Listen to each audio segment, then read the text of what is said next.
Hello all, welcome to another session on VLSI design.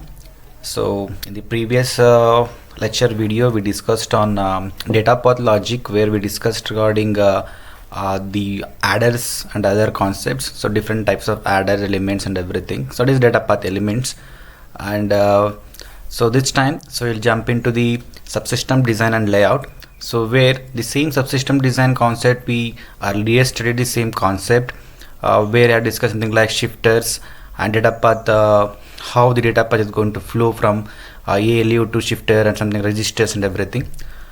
So here, so when you go for these issues, we have some architectural issues, because when we have an idea of designing some system, and we have discussed something like how we should go for designing a system. So we need to divide into subdivide in structural way, hierarchical way. So then we end up with our leaf cells. So in this way we try to go in a hierarchical top down and bottom up approach. Okay, so now there are some architectural issues we need to consider while designing some subsystems. We should take care some of the concepts, and so that we call as discuss in architectural issues. And these are things you're going to discuss here. So in this module we'll be looking into the concept of what do you mean by switch logic, gate logic, and under switch logic you'll come across something like pass transistor logic, transmission gate. So then you'll come across something like static CMOS circuits and different logic styles, CMOS logic design styles. Okay, some plus and minus points of those things. Okay, so let's start with the architectural issues for any subsystem designs for the first part. Okay, and so then we'll go for something like dynamic logic circuits. So before going to that, we'll try to discuss some of the basic concepts. So I will try to go in not in the deep way, because so we can just go on talking in-depth analysis of all these concepts, but for the purpose of your syllabus and everything matters, so I will try to keep as minimum explanation as possible, at the same time make you understand the concepts. Okay, so let's begin. So I start with the architectural issues first. So these are the architectural issues you can see. So the first thing is, so you'll have define the requirements. So obviously it's the first step when you go for any designing something, but when you define the requirements, so you should go do it very properly and carefully. Okay, because this is the very first input for you, and if you fail to notice some of the key points here, so that is going to affect you in your design so later part. So make sure that the requirements are set properly and analyzed. Okay, so the next thing is the partition of the overall architecture into appropriate subsystems. So when you're dividing the, I told you something like into hierarchical levels, dividing a system into subsystem and each subsystems into further subsystems. So while dividing that, so need to take care of the technical perspective. So the architecture what you are going to develop is going to have a proper subsystems. Okay, so proper subsystems. Okay, that is the thing. And so you should take care of communication paths also carefully, because you need to know which subsystem is going to communicating with another subsystems. So there will be having some n number of subsystems, how they intercommunicate with each other. So this has to be taken care properly. Okay, so once you're going to done with these things, you try to draw a flow plan. Okay, so how the system is going to be mapped into silicon. Okay, it is just a tentative floor plan. So just like a blueprint, how you're designing in your before building a home. So this comes here, this comes here, this should be the way, path out, path in, like that. So these are things. Once you're done with this the architectural some development, okay, so you need to go for a floor planning. Okay, so how it's going to finally sit under silicon. So next thing is, you will always, while designing all these things, you will try to design as regular structures as possible. So this is what I discussed in the very previous videos, the concept of regularity. Okay, I have given the examples of building a wall using different bricks, right, and the same bricks or similar type of bricks. Okay, you can just check into that video for detail of this concept. Okay, so try to aim for regular structures. Okay, so most of the times the large design will be the matter of replication of the starting basic elements. and try to go for developing a stick diagram, symbolic diagrams of the leaf cells. So whatever the leaf cells you are having, so develop the circuit for them, and stick diagram, and try to make a layout for it. So once you've done the layout for it, try to verify the cells for them, because once you're done with your system layout, you need to verify whether it is functionality wise and design wise everything should be perfect. Okay, so you need to check for something like there'll be something electrical rule checking, and there'll be design rule checking and everything. Okay, so that has to be taken care of, that one. And once you're done with all those things, you'd again try to check the performance of each subsystem cells. Okay, so everything is again simulated and checked, cross checked everything. So it's something like you always take care of in the VLSI design, you always cross checking everything. So if you just go for next step, so you'll try to again check it whether I have done the things or not, whether working, whether the things are going fine or not. Okay, so that's the thing. So for example, you have something like, so one in the design flow, when you go for RTL behavior you have done, you've done the behavioral simulation.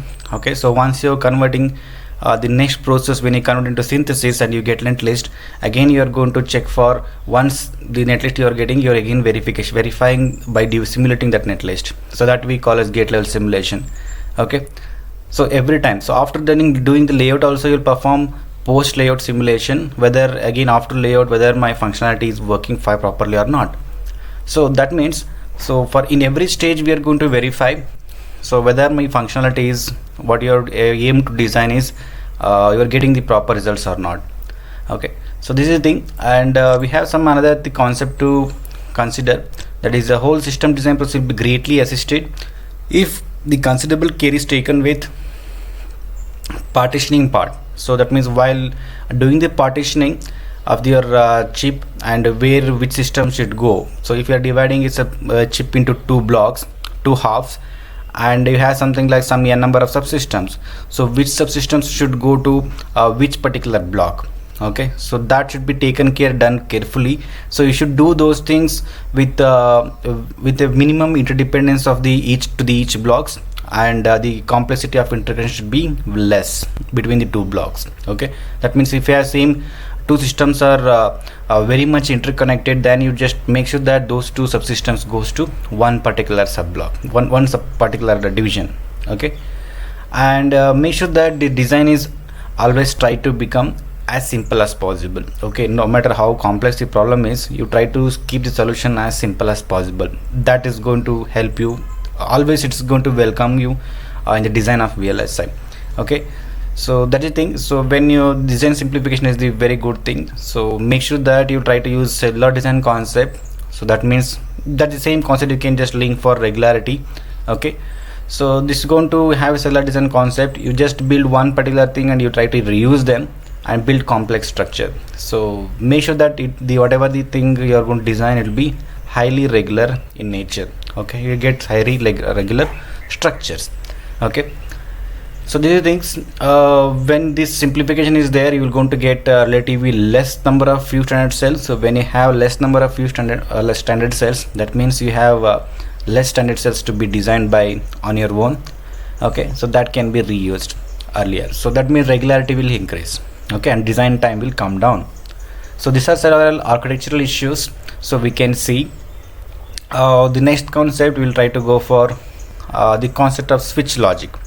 Okay, so when you see any wheel circuits, okay, so you will find about either two type of systems or two types of circuits you're going to find.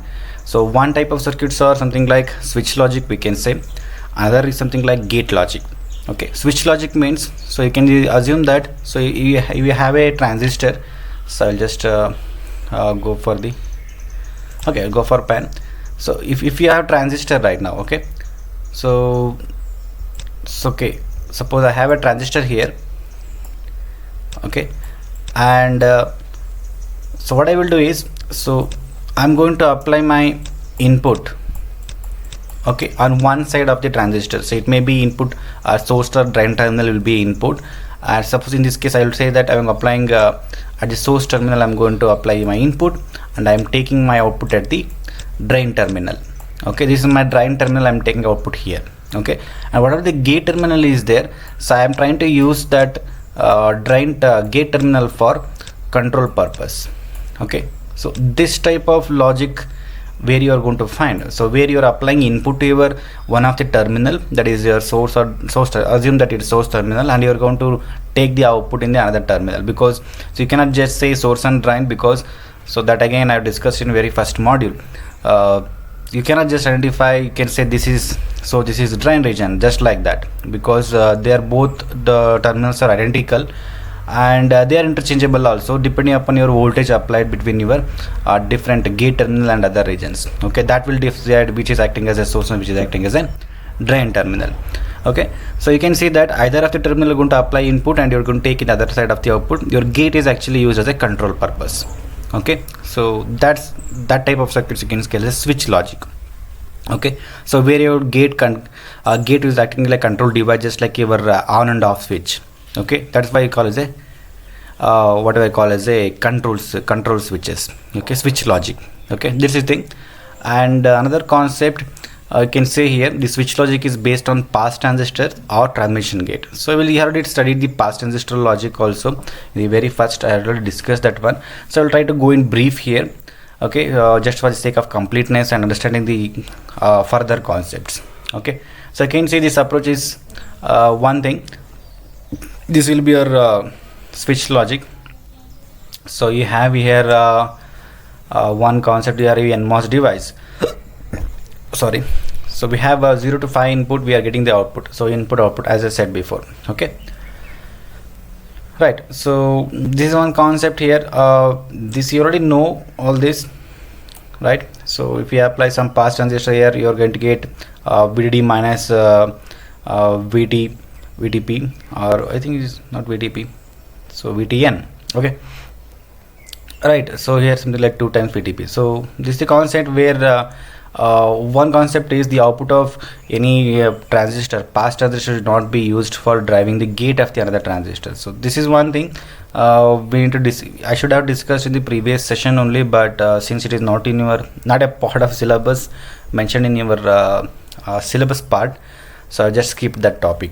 Okay, so let's go to the actual understanding of the pass transistors. So this you already know. These are something like the one of the transistors biased in its active region in order to control the current at its output. So they are nothing but a control switches. That's it. They are going to act as switches.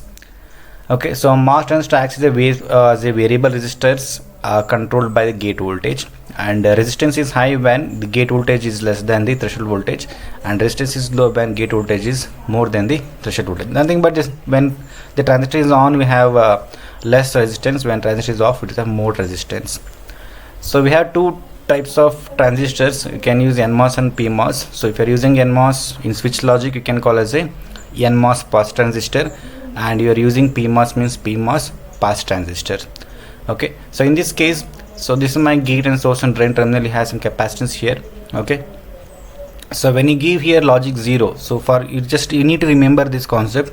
Okay, for NMOS device, so if you're going to apply logic 0 at the input side, okay, you'll be getting logic 0 at the output side.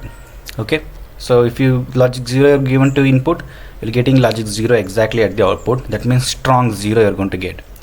And if you apply logic 1 at the input and make the switch on, and this 1 should come at the output, and 1 you're going to get the output as a logic 1, but it will be weak 1. That means if you give 5 volt, you are not going to get exactly 5 volt here. You are going to get some minus VTP, sorry, minus VTN. That's it. So if you Vin is equal to VDD, output will be VDD minus VTN. So that is the output. That means, so you can say that NMOS is going to have strong 0 is going to conduct, and it's weak 1. Okay, so your PMOS pass transistor is again the opposite of that. So it's going to conduct logic 1 properly. You're going to get strong 1 and without any degradation.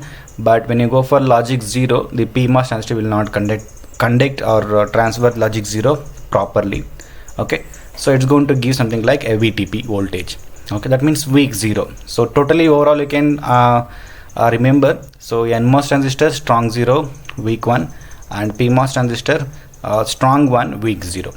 Okay, you need to remember this. Okay, this is something like the pass transistor concept. Okay, so then the concept of transmission gate. So wherever we go for pass transistors, we discussed that. So NMOS is strong 1 conduction and strong 0 conduction, and PMOS is strong 1 conduction. So either way, so you are not getting both logic at the same time in a proper strong level. Okay, for that we'll go for another circuit called transmission gate. So where you are actually putting your NMOS and PMOS in parallel and you are shorting them together. So this will be, you are seeing here, this will be your transmission gate. So where you have a PMOS also, where you have NMOS also, so both are shorted like this. Okay, so this will be S and this will be S bar. That means if you're giving logic 1, so making sure that both will turn on at the same time. That's the concept here. And here if you apply logic 1, so logic 1, strong logic 1, that is whatever the data you're going to give, logic you're going to give here, that's always try to follow the low resistive path. And if you give logic 0, the low resistive path for logic 0 is through NMOS, so your logic 0 will easily go for the output here in a strong way, that is getting a strong 0. And logic 1 you're going to get the weaker path, resistive path will be, low resistive path will be from PMOS. So your logic 1 will pass through from PMOS and will reach your output. Okay, so this is the concept. So this is transmission gate, so we indicate the transmission gate in this way also. Okay, this is your symbol also. Right, so this is the one thing regarding transmission gate. Okay, so then we'll discuss something like gate restoration logic, or I told you we discuss something like switch logic. So now we'll go to discuss for something like your gate logic. So in the gate logic, you need to remember, so all gate logic will be something like this. So if this is your transistor like this, okay, so gate logic means you are going to apply your input, okay, apply your input to your gate terminal, okay, and you're taking your output at the drain terminal. Okay, so this will be your say output. Okay, right, understood. So in case of switch logic, gate will be a control switch and you're applying input to the one of the terminal and taking in output at another terminal. Okay, so in the gate logic, you're going to apply input to the gate of the transistor. Okay, so you're going to apply your input to the gate of the transistor and you're taking output at the drain terminal. Okay, that's your gate logic. So the example of gate logic, you already seen these type of circuits already, but you just not aware of it. That is gate logic. Okay, so this is a simple inverter. What you studied in a CMOS inverter, and what you have done in stick diagram, what are the circuits you have drawn, so all those things are gate logic itself.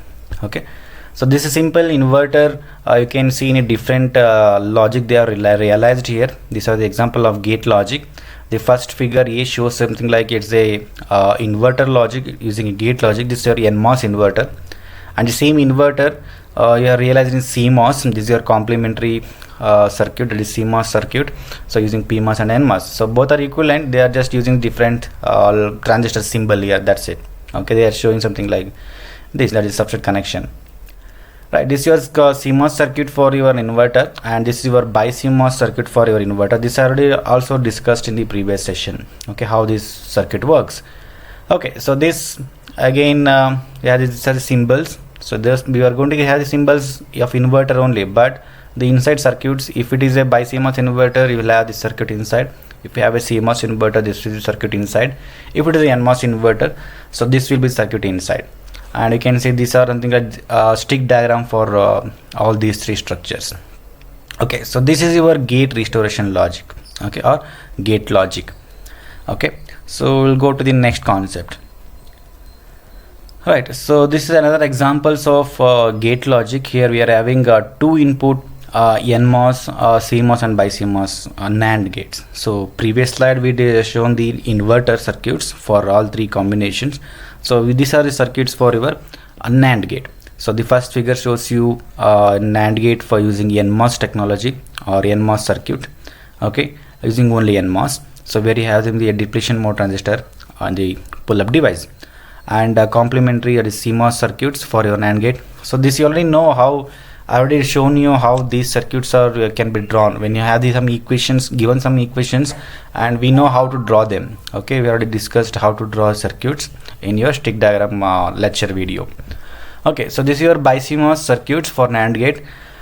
Okay, so this concept, so if you are given some equations or some circuit has to be written in BiCMOS logic, so this is your BiCMOS NAND gate. So I will try to go and explain how you can write these BiCMOS circuits for NAND gate. Okay, so this you already know how to write these two things. I'll discuss how to write this one. Okay.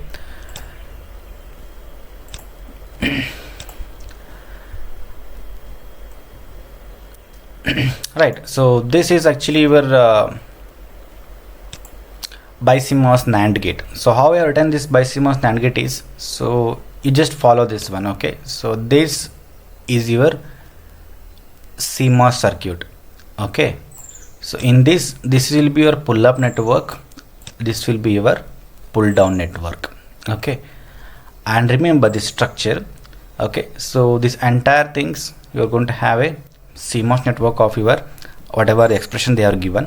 This is the in this case it is a NAND gate. I have written the NAND gate circuit, CMOS NAND gate circuit, and I'm just connecting your Q1 Q2 in a push pull manner. So this you have to remember. Okay, and this is the another structure. Okay, which is common. So you need to remember this much. So something like, so you have one block here. Okay, and you will come across like this. You will have something like Q1 here, that is one transistor here. Okay, and this will be your output from your CMOS. Okay, and other things, so you'll come here, so you'll be taking your output in this case, and here again you will be having one particular block, and again this block is connected to one transistor. Okay, and this will be driven by this particular node. So this again I have another Q2 transistor will be there. So just try to imagine, and this is content like this. Okay, so this is your output. Okay, just remember this will be your general type of structure, where here you are going to realize CMOS circuit for your expressions what you are given, and the same expressions pull down network, that is NMOS relation, is going to provide here only NMOS circuit. So you can see this A and B, N1 N2 is same is replicated here in this block. So this will be your pull up.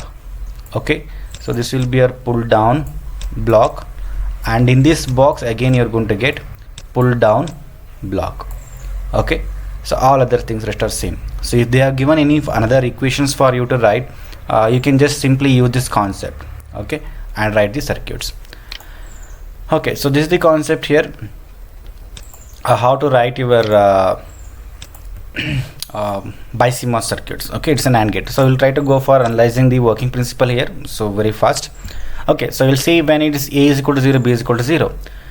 So A0, B0 means you should get logic as 1. Okay, so we'll see here the concept. So A0, B0 means M1, M2 is on. So I just named it to for sake of understanding easily. So M1, N2 is on. So A and B NMOS transistors will be off. So A is N1 is off, N2 is off, N3 is off, and N4 is off. Okay, so whatever the conditions of Q1. Okay, so what is condition of Q1? So Q1 is driven by the base current from this base. Okay, this base, and you can see M1 is on, M2 is on. So this node particularly you are getting VDD. Okay, so that VDD means it is logic high here. So this logic high here means you're getting large current here. So Q1 gets large base currents, and it's going to provide you larger collector current here.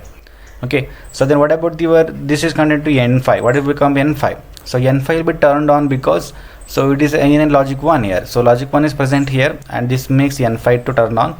And since N3 and N4 is off, so there is no connection from here to here. So this Q2 is driven by this base current here, this base, and this base is connected to here. So since N5 is on, this base will be grounded. Okay, and pulled down to 0. So since you had no base current, it is grounded here, base of the Q2 is grounded, so Q2 will be off. So since you're getting large base current here, collector current here from Q1, so the output will be charged to VDD. So whenever A is 0 or B is 0, output will be VDD. So similarly go for other concept, A is equal to 0, B is equal to 1. So 0, B 1. So almost in these three cases also, that is in these three cases for output VDD is equal to 1. So you will analyze the same procedure. Okay, so no other thing is there. Okay, in the same manner you're going to get these two also, you can analyze yourself. Okay, so in the case of A is equal to 1, B is equal to 1, A is equal to B is equal to 1, you'll go for A is equal to 1, B is equal to 1, M1 N2 is off and N1 N2 is on. Okay, both are on. The N3 N4 is also on. Okay, so what about Q1? So in Q1, if you turn it on this Q1, since M1 N2 is off, there is no connection from VDD to this particular node, and since N2 and N1 is on, so this node will be grounded or pulled down to 0. So that means there is no base current here, so Q1 will be off. Okay, so there is a Q1 will be off, and since this base will be 0, so this N5 is going to get the gate current, no gate voltage, so this N5 will also turn off. Okay, so there is no connection, this N5 will turn off. So this N3 and N4 is off, and this since the N3 and N4 is on, so this N3 and N4 is going to provide you conduct small current, and this small current is going to become a base current for Q2, and Q2 will be turned on. Okay, so this Q2 will be turned on, and whatever the output voltage is, it's going to be grounded. So that means 1 and 1 means, so the output will be grounded through Q2, you're getting output as 0.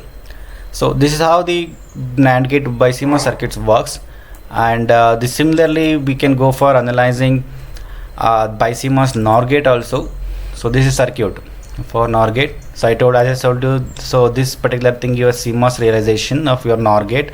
NOR gate means A plus B whole bar, and so this particular part is your pull down network. So all other things stuffs remain same.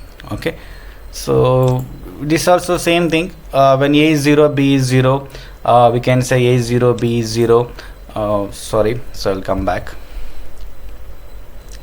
Okay, so when A is 0 and B is 0, so M1 M2 is on, and it is going to charge to VDD, and Q1 will be on, and it is going to make your output logic high, and at the same time should make sure that Q2 is off. So since this is a logic high, so N5 will be on, so N5 is going to pull your base of the Q2 to ground level, so making your Q2 turn off.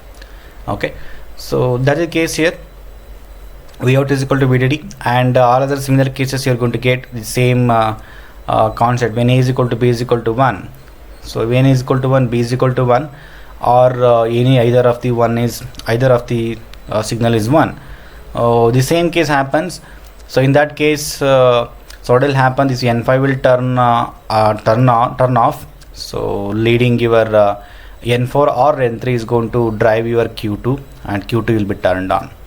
Okay, that's the things. And since M1, any one of the logic A or B is going to turn on, so there is no connection from VDD to this node. So this will be any one on means, so it will be grounded. So Q1 will be turning off. So in all the three cases, Q1 will be turning off and Q2 will be turning on. So making your output node to go into 0 level. So this is something like a simple circuits. So you can see these are something like static circuits. Okay, right. So we'll try to discuss the other concepts. Okay, this is the static circuit. We call a static CMOS circuit. Right. So let's go for next topic. So in the next topic, so we'll try to understand CMOS design styles. Okay, so there are how many design styles are there, how differently we can have the design styles. Okay, for one simple expressions, so how we can develop the different type of circuits. So all these circuits will have its own advantages and disadvantages.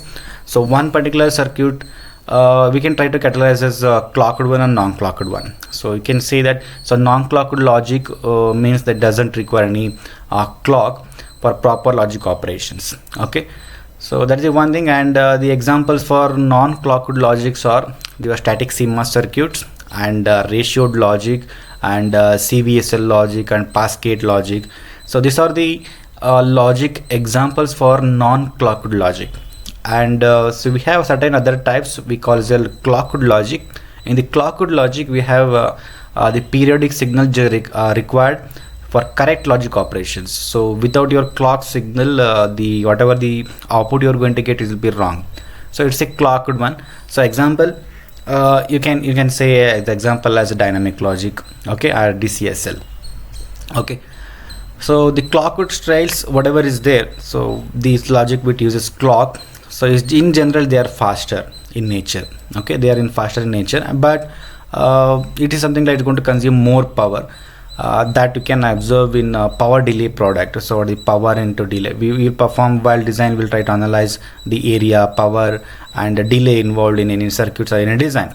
So when you just multiply power and your delay, so we call it a power delay product.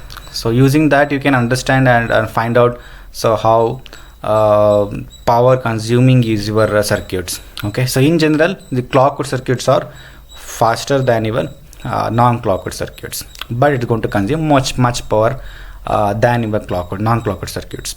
Okay, so we'll try to understand the concept of we'll go through some examples of static CMOS and some of the gate ratioed logic, and you'll try to understand the past gate logic also according to your syllabus, and you'll try to understand the dynamic logic. Okay, so that will go for the next concept. So these are not I just put some of the other concepts here. So whatever you can see the in my presentations may not be included in your textbooks. Okay, so for the sake of understanding, I'm just including some other concept which is very necessary for understanding purpose. Okay, so static CMOS logic. So this is your logic circuits what you studied right till now. Okay, that means in a class also I have already seeing this type of circuits in your class also on the board. I have doing this type of circuits. So this is the CMOS circuits how you want to write. So suppose I will have some pull up network, we will have pull down network. Okay, so it has some inputs and taking output at this side. So this will be your the static CMOS logic. Okay, so far you have studied only this particular logic circuits. Okay, so here if you try to analyze some of the concepts here, we can see some of the key points. So key points are think of transistor as ideal switch, so controlled by a gate. So this is one thing, and okay, and in this case we need to realize in both NMOS and PMOS circuits. Okay, so we have pull up network which is completely realized, any expression is realized by PMOS transistors, and pull down network will be realized by the NMOS transistors. Okay, and usually they will be complementary in nature. Whatever the output is there, it is going to get a complement in nature. Okay, you're going to get, if I told you if you provide A, you are going to get A bar. If you I told you when you are designing something like AND gate, so what you will do, y is equal to A dot B. But if you want to realize the CMOS static circuit for it, you need to get double bar on it, and then you just go for applying De Morgan's law, and you solve the part. Then you're going to get A bar plus B bar whole bar.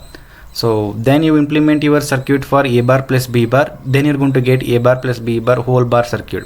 That means the CMOS circuit is going to always be complement. So that's the reason we call it complementary. So it's naturally it's going to be inverting in nature. Okay, so that's the thing. So it's going to require extra inverter stage to realize any non-inverting stage.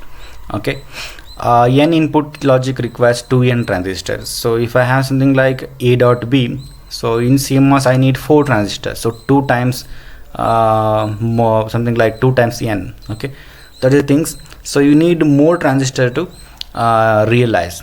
Okay, and you can see the same functionality is implemented twice. So pull up network also you implement same A dot B logic. At the same time you implement pull down network also using NMOS, same NMOS A dot B. So the same logic is implemented twice in case of this static CMOS logic. Okay, and since we are having 2 times of implementations, we can say the more number of transistors, almost 2 times n, right? You're using the transistors more.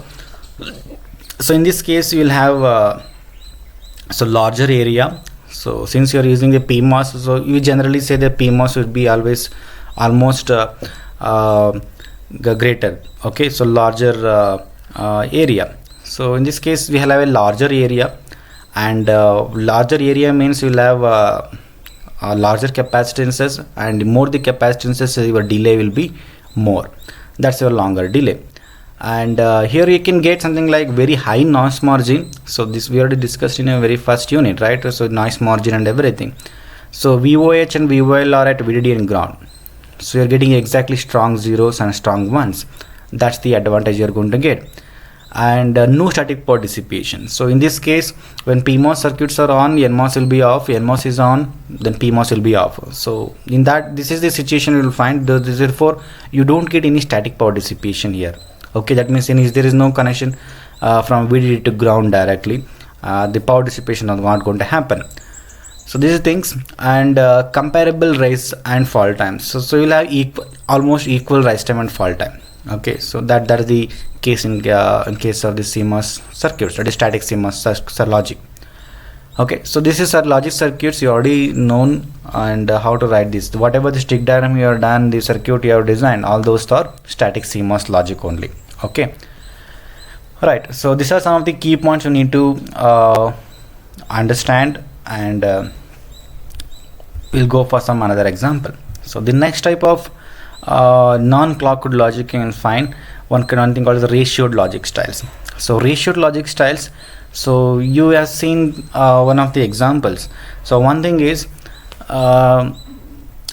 here you're going to have you can see the first example here, that is using resistive as a load. So here for pull-up network I'm not going to use any PMOS circuits or something like that. So I'll just use a resistor. Okay, a passive resistor, we call it a passive load anta karite. Okay, this is nothing but a passive load if you're using a resistors. So you will just use a resistor there, and you will just implement your logic in pull down network using NMOS. Okay, that is nothing but your ratioed logic, one type of resistive load as a pull up network. Okay, so in this type of circuits what you will do, you will have static power dissipation. So why static power dissipation? Because since we are having resistor there, there is always the pull up network is always on, you can say. Okay, so there is always be connection whenever the pull down network is completely on, so that there is a connection from output node to ground. In that case there exists a connection from VDD to ground, so that is going to make sure that you have some static power dissipation. And another some of the drawback here is in this resistive load, so it's going to be difficult to implement a large resistors. So because depending upon your pull down network, there may be a chances of having some higher level of order of value of something like resistance, and that will become a difficult part to implement a larger resistor in the circuit level. So that's some of the disadvantage you can say in the ratioed logic.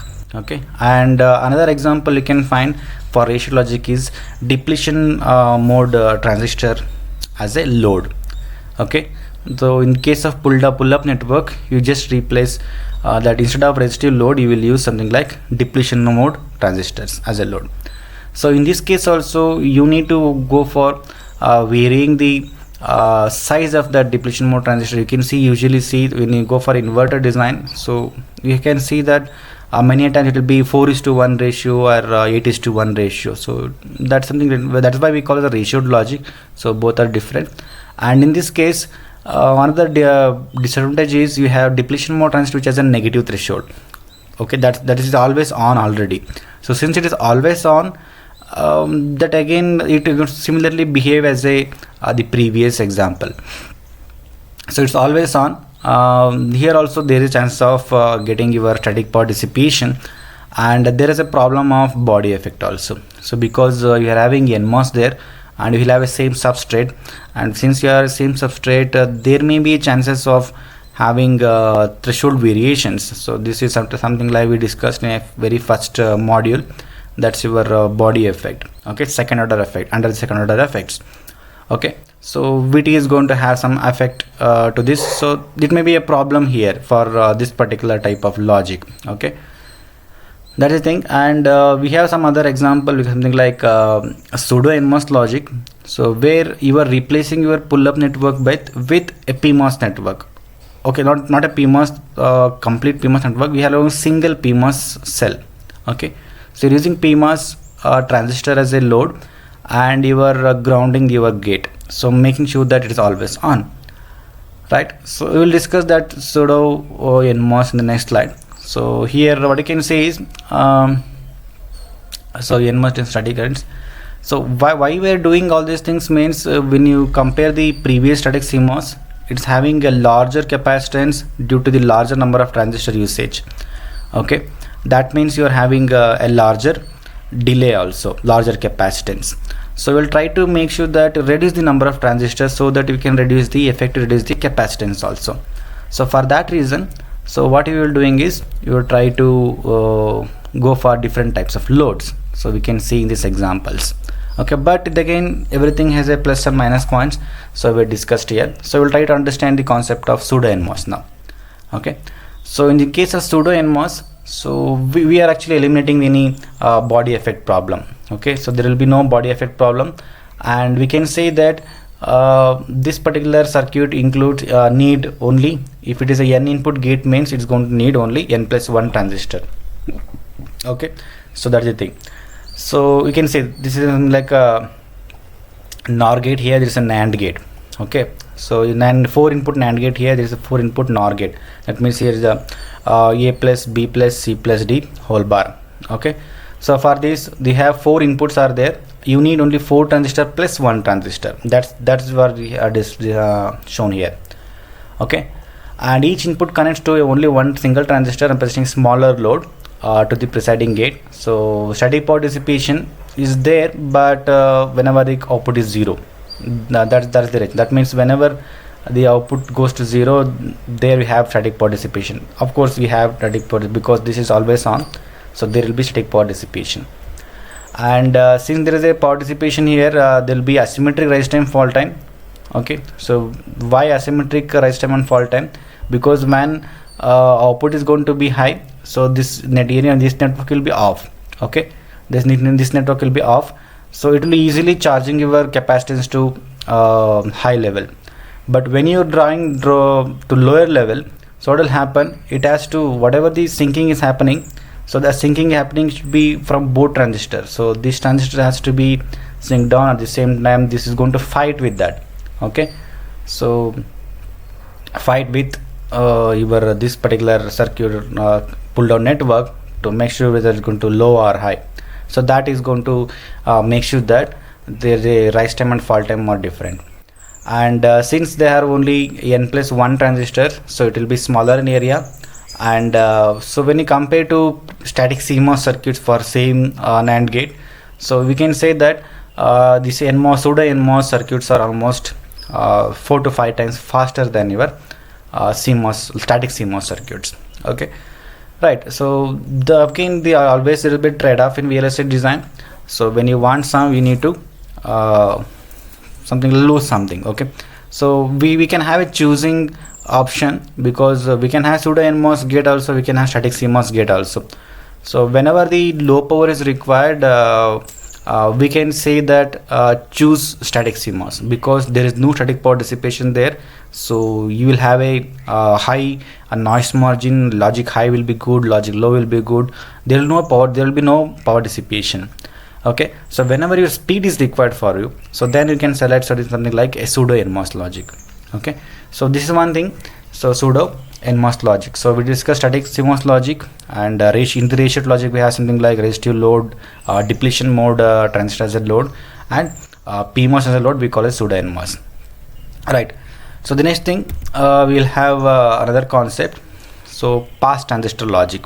Okay, right. So this pass transistor logic, so it's something like switch logic. So what we do here is, so this is also another type of logic where you can try to implement your logics. Okay, just some NAND gate also, something like that. Okay, so you can say this is one simple example is there. So this is the example, you can see the circuit here. So the function is A dot B. So what is A dot B? A dot B is nothing but AND gate. So how AND gate is implemented here. So this is a circuit. So how you can see how it will become an AND gate.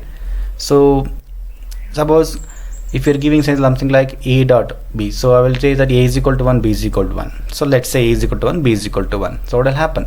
So A is 1, it's there here. So B is 1, so this transistor is on. So since A is 1, B is 1, so 1 will appear here. Okay. At the same time, you look at this circuit. So since 0 is there here, so B bar is there. Okay. B bar means, so B is equal to 1, B bar means it will become 0. That means this will be off. Okay. So A dot B, you're getting functionality. So you can check out for another variations of A and B also. Okay. So this is your pass transistor logic. Okay. And so what you will do is here what we can say is we need something like invert complement of your B with additional inverter. Okay. So whatever the inputs we are having, so we can have A and B inputs, but to realize your pass transistor logic you may need something like inverted input also. So remember that we have while designing your half order static diagram and circuits, so we have a question, we give you something like inverted inputs are allowed. Alright, so the same way, so for designing this type of pass transistor logic you may need something like inverted inputs are required. So in that case you need, for inverting that particular input you need another inverter. Okay, so that is the one thing. And you can see here for A dot B you can have something like more transistors required, right? 4 transistors are required for a 2 input AND gate. So in this case you can see, okay, so 6, okay, 6 for CMOS 2 input AND gate. Okay, so in this case you can say only with 2 transistors you are realized AND gate. Okay, so just try to analyze. So there you are having a more number of transistors. So here with only 2 transistors you are realized AND gate. Okay, so this is thing, this is what we call as a pass transistor logic. So since we can have a complement also available, so we call something like pass. This is the pass transistor network. We'll try to make sure that all inverted inputs are also available, and we'll try to build your network, the logic inside. Okay, so this we can call as a complementary pass transistor logic, we call it CPL. Okay, so this is your A dot B, and this function is nothing but A dot B whole bar, so where both are available with you. Okay, so we will try to analyze how a pass transistor logic can be deduced, or how if I give some equation, how do you write a circuit in pass transistor logic. Okay, so that is study now. Okay, so this is an example I have taken, so where how we can realize an CPL or something like pass transistor logic circuits for an equation y is equal to a plus bc. There is a CPL circuit. Okay, so but the first thing what I will do is I will try to so realize the truth table for this particular equation. Okay, I will take A and B and C variables. I will put all the possible combinations, and I will just like to draw the table, complete the table with whatever the y value you are going to get. So this is your y value you are going to get. So I already done this. Okay, so hope you all understand this one. So something like very simple. So A is 0, B is 0, C is 0. So A plus B and C is 0, both are 0. So 0 into 0 0 plus 0 is 0, something like that. So then I will try to divide in terms of group of 2. Okay, in this case I am going to make into group of 2. Okay, so there and you will take one variable. So I will try to take the variable always the last one. Okay, which is going to vary 0 1 0 1 0 1 0 1. So that we will take as a logic. Okay, that variable I'm going to take. Okay, so just marked here. I just mark the line here. That means I'm just considering, that means I'm trying to express this particular logic in terms of this particular variable C. Okay, I'm trying to express your Y logic output in terms of this particular variable. Okay, so what I will do is, so you can see whenever A is 0, B is 0, in this condition both are in A and B both are zeros, output is actually 0. So what I can deduce is here you can see C is 0 and also 1. So no matter what is the value of C, so whenever A and B both are zeros, your output is actually going 0. So just we can say it's a actual 0 value. So if we try to analyze here, so when A is 0 and B is 1, if we try to find the relation here, so if it is C 0, Y will be 0, and if C is equal to 1, Y will be 1. Okay, so in this condition, so what is the Y value? Y value is going to follow your C value. That's why I'm going to take this. I can just group this as a C. Okay, right. Similarly, I can go for 1 0 also. So here in this case 0 and 1, so this is 1 and 1. So here in this condition, no matter what is the value of C, so you are actually having your output as VDD or logic 1. So in the other case, that 1 1 condition, so you can see this both are inverting. So if C is 0, output will be 1, and C is 1, output will be 0. This will be your C bar. So I just grouped like this and just mentioned here. Okay, these are the conditions. So if A is 0, B is 0, Y is equal to 0. If A is 0, B is equal to 1, Y is equal to C. If A is 1, B is equal to 0, Y is equal to VDD. A is equal to 1, B is equal to 1, Y is equal to C bar. So now I can just draw the circuits. Okay, right. So what I'm doing here is, so you can say so just replace Y here. So say that 0 C VDD C bar. See, you can just take here 0 C VDD and C bar, and you write line here like this. Okay, so then what you should do, for 0 it is 0 0, that means B should be complement, A should be complement. For this 0 we have two transistor, so this one transistor and this one transistor, and we should go to Y. Okay, and this gate input will be B bar, this will be A bar. Okay, for 0, whenever you have an input as 0, you can just take that B is nothing but B bar. Okay, right. So 0 means B bar, and through A bar you're going to reach Y. So next, come for the next one. So you write here, so in this case A is equal to 0, that means it is A logic will be bar and B will be B only because it is 1. So this B and A bar, so I'll just joining here. So I can instead of having another A bar here, I'm just using the same here. That's how you realize the logic. Okay, similarly this will be your VDD, and in this case A will be 1, B is equal to 0. So this is how you write the circuit here. I think with a couple of practice on your own, you're easily able to understand this logic. Okay, so I don't want to take much time here. Okay, so if you have any doubts, you can always ping me back. Okay, so this is your design steps for your CPL logic. Okay, right. So you can just say, so this is your a few examples of for your XNOR gate and NAND gate and OR gate. Okay, so this is the thing. So A, B and Y is there, A and B. So in this case you are going to take as we'll try to express Y in terms of B here. Okay, so if you just group by 2 here, you can see so when A is 0, okay, so what is Y? So Y you can say B bar. Okay, so similarly when A is equal to 1, you can just try to find similarity here, so it's nothing but B. Okay, so similarly you'll try to implement this one like this.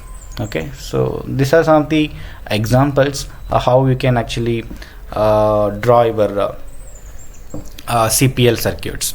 Okay, right. So I think this is enough so for right now.